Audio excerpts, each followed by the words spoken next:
YSK unmarried couples can and should obtain a written cohabitation agreement before purchasing a home.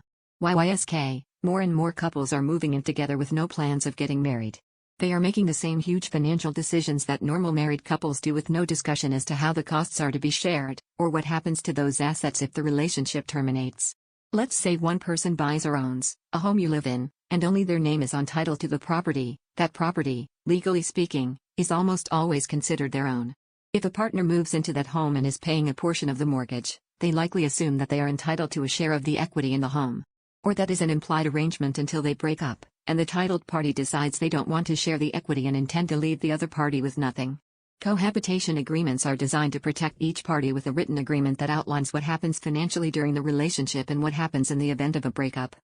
When my girlfriend and I bought our first house together, we hired an attorney to meet with us and draft an agreement as to how we would divide the living expenses and mortgage payment. Because I make 2/3 RDS more income than my partner, we generally agreed to split the mortgage and monthly bills on a 1/3, 2/3 RDS basis. Plus, in the event of a breakup, we agreed to how much of the equity in the home gets paid out to each person. So if we break up and I decide to keep the home, I would pay my partner out 1/3 of the equity in the home, derived from an appraised value. Furthermore, we outline how gifts and inheritances would be divided, that retirement plans we currently have would remain ours to keep, and that discretionary purchases outside of household items would also remain our sole property.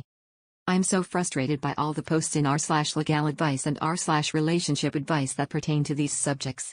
A boyfriend purchased a home and now expects the girlfriend to pay half the mortgage without being a titled party. Or a couple bought a home together and they've broken up and have no idea how to leave the mortgage and the real estate without taking on future liability. If you're spending thousands and thousands of dollars purchasing a home with another person, and the two of you aren't married, you absolutely should spend a little bit of money hiring an attorney to draft an agreement that protects both of you.